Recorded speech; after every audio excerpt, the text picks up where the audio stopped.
4 ஆப்ஷனை பார்த்து கண்டிப்பாக கன்ஃபியூஷன் ஆகுதுன்னு நிறைய பேர் சொல்லுவீங்க. அல்லது 2 ஆப்ஷன் எனக்கு சரியாக தெரியுது, 2 ஆப்ஷன் மறக்குதுன்னு சொல்லுவீங்க. ஸோ இதெல்லாம் எப்போ உங்கள் ஓவர் கம் பண்ண முடியும் அப்படின்னா, ரொம்ப நேரம் படித்த ஒரு ஃபீல் இருக்காது. ஸோ அதெல்லாமே வந்து கம்பைன் ஸ்டடியில் ரொம்ப இருக்கும். அட் த சேம் டைம் படிக்கிறது மறக்காமல் இருக்கிறது நான் திரும்ப திரும்ப பண்ணிப்பேன். எப்படின்னா, ஸோ கொஷின் என்னை பொறுத்த வரைக்கும் நான் எப்போவுமே ப்ரிலிமரிக்கு சொல்கிறேன். அதை தான் நான் மெயின்ஸுக்கு அதான் எனக்கு யூஸ் ஆச்சுன்னு கூட சொல்லுவேன். நான் ப்ரிலிமரி கொஷின் பேப்பரை பொறுத்த வரைக்கும் கொஷினை மட்டும் தான் படிப்பேன். 4 ஆப்ஷனை பார்க்கவே மாட்டேன், கையை வச்சு மறைச்சிடுவேன். கொஷின் பேப்பரில் கொஷினை படிப்பேன். என்னென்னா நிறைய இப்போ நான் ரீசெண்டாக ஒரு ஆஸ்பிரண்ட்டை பேசினேன். அவர் என்ன சொல்லுவார்னா, நான் இந்த மாதிரி கம்பைன் ஸ்டடி பண்ணி தான் படித்தேன் அப்படின்லாம் சொல்லும்போது அவர் என்ன சொல்லுவார்னா, எங்கள் இப்போ இருக்க ஆஸ்பிரண்ட்ஸ் எல்லாம் யாருமே அப்படி இல்லைங்க சார், எல்லாருமே வந்து ஒரு குறுகிய மனப்பான்மையில் இருக்காங்க. நான் சொல்லிக் கொடுத்தா அவர் பாஸ் பண்ணிடுவார், அவருக்கு போஸ்டிங் கிடச்சிரும், எனக்கு கிடச்சிடாது அப்படிங்கிற மாதிரி நிறைய பேர் ஃபீல் பண்ணுறாங்க. நிறைய பேர் ஷேர் பண்ணிக்க மாட்டேங்கிறாங்க தான் படித்ததை அப்படின்னு நினைக்கிறாங்க. ஸோ அது உண்மையே கிடையாது. ஸோ ஒரு விஷயம் உங்களுக்கு தெரியுதுன்னா, யூத் பேப்பரின் இனிய வணக்கம். மறக்காமல் சப்ஸ்கிரைப் பண்ணுங்க, பக்கத்தில் இருக்க பெல் ஐகான் கிளிக் பண்ணுங்க. தேங்க்யூ. யூத் பேப்பர் நண்பர்களுக்கு வணக்கம். சரவணகுமார் என் பேர். நடந்து முடிந்த குரூப் 1ல் டிஎஸ்பி போஸ்ட் வந்து சூஸ் பண்ணியிருக்கேன். நான் ஈரோடு மாவட்டம் அந்தியூர் வட்டம் செட்டிகுட்டை அப்படிங்கிற கிராமத்திலேருந்து நான் வந்து பாஸ் பண்ணியிருக்கேன். தமிழ் வழியில் எழுதி தான் நான் வந்து இந்த குரூப் 1 வந்து கிளியர் பண்ணியிருக்கேன். என்ஜினியரிங்கில் படித்தது எனக்கு எக்ஸாம் ஹாலில் யூஸ் ஆச்சுன்னு சொல்லியிருந்தேன். ஸோ அதாவது நம்ம எதையுமே ஒரு இன்ட்ரெஸ்டடாக எனக்கு இது வேணும், எனக்கு இது புரியணும், அல்லது இதை பற்றி நான் நிறையா தெரிஞ்சுக்கணும் அப்படிங்கிற அந்த இன்ட்ரெஸ்டடாக நம்ம படிக்கும்போது ரொம்ப நாள் மறக்காதுங்கிறத நான் வந்து இந்த எக்ஸாம் ஹாலில் ரொம்பவே ஃபீல் பண்ணேன்.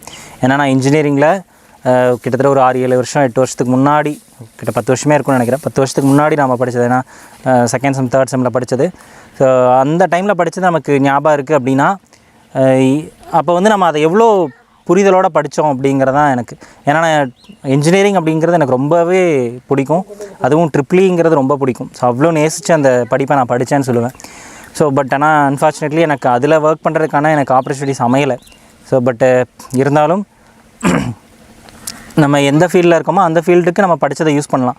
ஸோ அந்த மாதிரி தான் நான் நினச்சி ஒவ்வொன்றும் பண்ணிருக்கேன்.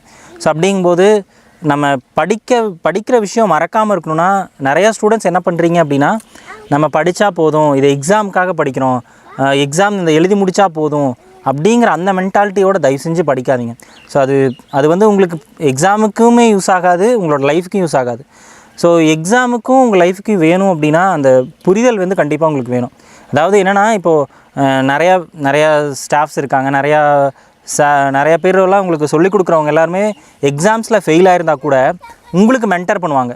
ஸோ அவங்கெல்லாம் எப்படின்னா அவ்வளோ நேசித்து அந்த படிப்பை படிச்சிருப்பாங்க. அதனால தான் இன்னொருத்தங்களுக்கு அதை மென்டர் பண்ணுற அளவுக்கு அவங்களுக்கு அந்த நாலேஜ் இருக்கும். ஸோ அப்போ ஒரு விஷயத்தை நீங்கள் புரிஞ்சு படிக்கும்போது அந்த விஷயம் உங்களுக்கு யூஸ் ஆகலினாலும் கூட இன்னொருத்தங்களுக்கு கண்டிப்பாக அது யூஸ் ஆகும். ஸோ அதை நான் வந்து நிறையா இடத்துல நான் ஃபீல் பண்ணியிருக்கேன். ஸோ நான் அப்படி தான் வந்து அந்த எக்ஸாம் ஹால்குள்ளே அந்த ஒரு விஷயம் வந்ததுன்னா அதுதான் எனக்கு ஃபீல் ஆச்சு. ஸோ அது ரொம்பவே எனக்கு யூஸ்ஃபுல்லாகவே இருந்துச்சு. ஸோ அப்படி தான் நான் என்னோட அந்த த்ரூட் த ஜேர்னியுமே நான் படிச்சிருக்கேன். ஏன்னா நான் மட்டும் படிக்கலை, என் கூட சேர்ந்து நிறைய பேர்த்த நான் படிக்க வச்சுருக்கேன், சொல்லி கொடுத்துருக்கேன். நிறைய பேர்த்துக்கு குரூப் 4க்கு வந்து நான் நிறைய பேர்த்துக்கு சொல்லிக் கொடுப்பேன். ஸோ என்னோடய சுற்றி இருக்கவங்களுக்கு, பக்கத்தில் இருக்கவங்களுக்கு ஸோ எப்படி படிக்கணுங்கிறத உட்கார வச்சு அவங்களுக்கு மேக்ஸு என்னென்ன சப்ஜெக்ட்ஸு எனக்கு எப்படி ஒருத்தர் சொல்லிக் கொடுத்தாரோ அந்த மாதிரி நான் 2-3 பேர்த்துக்கு நான் சொல்லிக் கொடுத்துருக்கேன். ஒருத்தர்லாம் கிளியர் பண்ணி ஜாப்லேயும் இருக்காங்க. இப்போ குரூப் 2ல் கூட என் கூட படித்த அந்த மாமா பையன் கூட அவர் கூட ஓரளவுக்கு வாங்கியிருக்கார் மார்க். ஸோ அதுக்கெல்லாம் காரணம் அந்த என்ன சொல்கிறது, ஒரு கம்பைன் ஸ்டடியும் கூட தான். ஸோ அந்த கம்பைன் ஸ்டடி வந்து ரொம்ப முக்கியம். ஒரு எக்ஸாம் ஸ்ட்ராட்டஜியில் மறக்காமல் இருக்கிறதுக்கு கம்பைன் ஸ்டடி ரொம்ப முக்கியம். ஏன்னா கம்பைன் ஸ்டடி பண்ணும்போது அவர் ஒரு விஷயத்தை வந்து உங்களுக்கு வேறு மாதிரி ஒரு ஜோக் அடிச்சுட்டு அந்த மாதிரி உங்களுக்கு கன்வே பண்ணியிருப்பார். அந்த விஷயம் கூட உங்களுக்கு ஞாபகம் வரும். ஸோ அது எல்லாமே உங்களுக்கு வந்து ரொம்பவே யூஸ்ஃபுல்லாக இருக்கும். ஸோ அது கம்பைன் ஸ்டடி ரொம்ப முக்கியம். ஸோ நான் வந்து என்னோடய த்ரூட் த ஜேர்னியில் ரொம்ப கம்பைன் ஸ்டடி வந்து நல்லாவே எனக்கு ஒர்க் அவுட் ஆயிருக்குன்னு சொல்லுவேன். ஸோ இன்னொன்று என்னென்னா, இப்போ நான் ரீசெண்டாக ஒரு ஆஸ்பிரண்ட்டை பேசினேன். அவர் என்ன சொல்லுவார்னா, நான் இந்த மாதிரி கம்பைன் ஸ்டடி பண்ணி தான் படித்தேன் அப்படின்லாம் சொல்லும்போது அவர் என்ன சொல்லுவார்னா, இப்போ இருக்க ஆஸ்பிரண்ட்ஸ் எல்லாம் யாருமே அப்படி இல்லைங்க சார், எல்லாருமே வந்து ஒரு குறுகிய மனப்பான்மையில் இருக்காங்க.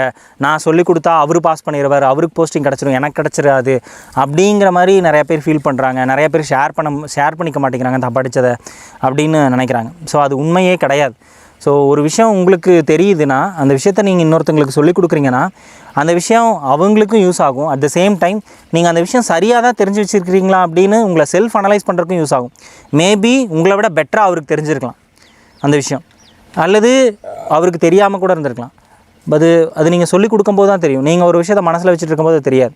ஸோ அப்போ கம்பைன் ஸ்டடி தயவு செஞ்சு எனக்கு அது நிறையா அந்த கம்பைன் ஸ்டடியுமே பார்த்திங்கன்னா நிறையா ஃப்ரெண்ட்ஸ்லாம் சேர்த்திக்காமல் உங்களுக்கான லிமிட்டடாக உங்களுக்கு யார் வந்து உங்கள் ஃப்ரீக்வன்சிக்கு நல்லா செட் ஆவாங்க, டிஸ்டர்ப் பண்ண மாட்டாங்க படிப்பு அப்படிங்கிற மாதிரியும் பண்ணிட்டீங்கன்னா அந்த கம்பைன் ஸ்டடி உங்களுக்கு ரொம்பவே எக்ஸாம் ஹால்குள்ளே ரொம்ப நல்லா ப்ளே பண்ணும். டிஸ்கஸ் பண்ணி படிக்கும்போது வந்து போர் அடிக்காது.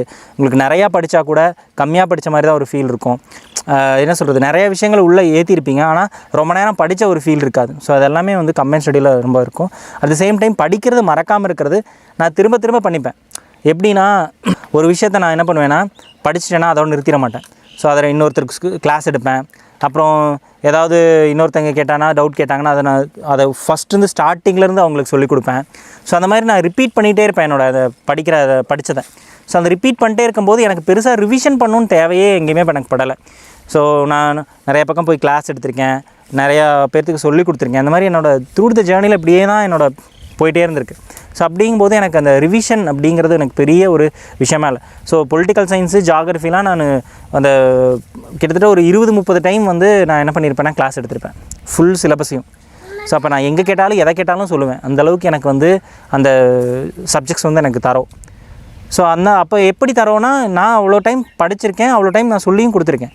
ஸோ அப்போ நீங்கள் சொல்லிக் கொடுக்கும்போது உங்களுக்கு அவ்வளோ நாலேஜ் கெயின் ஆகும் அந்த சப்ஜெக்ட்ஸ் ரிலேட்டடாக. ஸோ அது ரொம்ப ரொம்ப உங்களுக்கு உங்கள் ஜேர்னியில் வந்து ஹெல்ப்ஃபுல்லாக இருக்கும்னு நான் சொல்லுவேன். ஸோ அதனால் உங்கள் படித்ததை உங்களோட நிறுத்திக்காமல் 4 பேர்த்துக்கு சொல்லிக் கொடுங்க. உங்கள் படிப்பு 4 பேர்த்துக்கு யூஸ் ஆகட்டும். ஸோ கொஷின் என்னை பொறுத்த வரைக்கும் நான் எப்போவுமே ப்ரிலிமினரிக்கு சொல்கிறேன். அதை தான் நான் மெயின்ஸுக்கு அதான் எனக்கு யூஸ் ஆச்சுன்னு கூட சொல்லுவேன். நான் ப்ரிலிமினரி கொஷின் பேப்பரை பொறுத்த வரைக்கும் கொஷினை மட்டும் தான் படிப்பேன். 4 ஆப்ஷனை பார்க்கவே மாட்டேன், கையை வச்சு மறைச்சிருவேன். கொஷின் பேப்பரில் கொஷினை படிப்பேன், 4 ஆப்ஷனை மறைச்சிட்டு அந்த கொஷின் படித்து பார்த்து அந்த கொஷினில் இருக்க ஆன்சர்ஸ் எனக்கு ஞாபகம் வருதான்னு பார்ப்பேன்.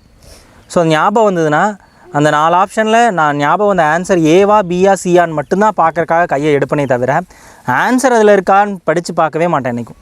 ஸோ ஃபஸ்ட்டு கொஷினை ரீட் பண்ணுவேன், ஆன்சரை திங்க் பண்ணுவேன், ஆப்ஷனை மறைச்சிட்டு ஸோ அந்த ஆப்ஷன் ஏவா பியா சியா அப்படிங்கிறத மட்டும்தான் நான் பார்ப்பேனே தவிர அந்தளவுக்கு தான் நான் படிப்பேன்.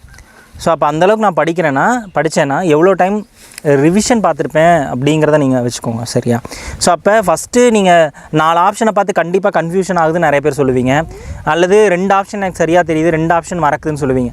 ஸோ இதெல்லாம் எப்போ உங்கள் ஓவர் கம் பண்ண முடியும் அப்படின்னா எப்போவுமே நீங்கள் ரைட்டிங் ப்ராக்டிஸ், அதாவது நார்மலாக வீட்டில் டெஸ்ட் எழுதும்போது கூட நீங்கள் படித்து பார்த்ததை ரீகால் பண்ணி டெஸ்ட் எழுதுங்க. ஸோ டெஸ்ட் அப்படிங்கிறது அதுதான். ஸோ மார்க் எடுக்கணுங்கிறத அந்த மென்டாலிட்டியில் டெஸ்ட் எழுதாதீங்க. உங்கள் ஹோமில் உட்காந்து நீங்கள் வீட்டில் உட்காந்து எழுதும்போது நான் இதில் 100 மார்க்குக்கு 95 எடுக்கணும் 99 எடுக்கணும்னு தயவு செஞ்சு எழுதாதீங்க. எப்பவுமே நீங்கள் வந்து அந்த படித்ததை ரீகால் பண்ணி பார்க்குறக்காக தான் உங்கள் டெஸ்ட்டே தவிர நீங்கள் படித்ததைக்கான மார்க்கை ஸ்கோர் பண்ணுறது அது எக்ஸாம் ஹால்குள்ளே பார்த்துக்கலாம். இங்கே வந்து நீங்கள் படித்ததை ரீகால் பண்ணி பார்க்கணும். ஸோ அதுக்கு நான் என்ன பண்ணுவேன்னா அந்த ஆப்ஷனை மறைச்சிட்டு கொஷினை மட்டும் ரீட் பண்ணி தான் நான் வந்து நான் ஆன்சர் ஞாபகம் வருதான்னு பார்ப்பேன். சிலதுக்கு ஞாபகம் வரும், சிலதுக்கு ஞாபகம் வராது தான், இல்லைன்னு சொல்லலை, எல்லாமே ஞாபகம் வரும்னு நான் சொல்லலை. பட் ஆனால் ஞாபகம் வராதுக்கு நம்ம ஆப்ஷன் பார்த்து மார்க் பண்ணிக்கலாம். பட் ஆனால் அது உங்களுக்கு அது த்ரோட் த ப்ராக்டிஸ் இருக்கும்போது என்ன ஆகும் அப்படின்னு பார்த்தீங்கன்னா உங்களுக்கு கொஷினை பேப்பர் கொஷின் படித்தோன்னே இதுதான் ஆன்சர்னு தெரிஞ்சிடும். அப்போ உங்களுக்கு கன்ஃபியூஸ் ஆகாது, மறக்காது, பயம் வராது, பதட்டம் வராது. ஸோ இதெல்லாமே உங்களுக்கு வந்து அவாய்ட் பண்ணிக்கலாம். ஸோ அப்போ எக்ஸாம் ஃபியரே உங்களுக்கு இருக்காது. ஜாலியாக நீங்கள் என்ன சொல்கிறது, ஒரு நார்மலாக வீட்டில் உட்காந்து டெஸ்ட் எழுதுகிற மாதிரி தான் எக்ஸாம் ஹால்க்கு உட்காந்து டெஸ்ட் எழுதிட்டு வருவீங்க. ஸோ அப்போ உங்களுக்கு வந்து அந்த 3 மணி நேரம் பதட்டம், ஏபிசிடி மார்க் பண்ணுறது, ஓஎம்ஆரில் தப்பு பண்ணுறது எல்லாம் ஓஎம்ஆர் வச்சு நம்ம ப்ராக்டிஸ் பண்ணும்போது சரியாயிடும். ஸோ இதெல்லாம் வந்து நீங்கள் பண்ணும்போது உங்களுக்கு அது சரியாயிடும். இப்போது டெஸ்ட்டு போட்டு பார்க்குறீங்க அப்படின்னா ஃபஸ்ட்டு நீங்கள் திருத்துறதை விட இன்னொருத்தங்க கிட்ட கொடுத்தோ அல்லது நீங்கள் அந்த ஆன்சர்ஸ் படித்து ஏபிசிடின்னு படித்து அவங்கள டிக் பண்ண சொல்லுங்கள். டிக் பண்ண சொல்லிட்டு எதெல்லாம் தப்பாக இருக்குன்னு ஃபஸ்ட் எடுங்க. ஸோ சரியாக இருக்கிறத விட்டுருங்க, சரியாக இருக்கிறது நமக்கு தேவையே இல்லை. என்னை பொறுத்த வரைக்கும் அதான் சொல்லுவேன். எது தப்பு பண்ணியிருக்கீங்க, தப்பு பண்ண கொஷின் நான் எடுத்து பார்ப்பேன். தப்பான கொஷின் எடுத்து பார்க்கும் பொழுது நமக்கு தெரிஞ்ச கொஷினா இல்லை படிக்காத கொஷினா இல்லை இது சப்ஜெக்ட்லேயே நம்ம இது வரைக்கும் கேள்விப்படாத கொஷினா அப்படிங்கிறத நான் ஃபஸ்ட் அனலைஸ் பண்ணுவேன். ஸோ படித்த கொஷின் தப்பு பண்ணியிருந்தேன்னா கண்டிப்பாக நான் கேர்லெஸ் மிஸ்டேக் பண்ணியிருக்கேன், நான் ஃபஸ்ட்டு அனலைஸ் பண்ணிடுவேன்.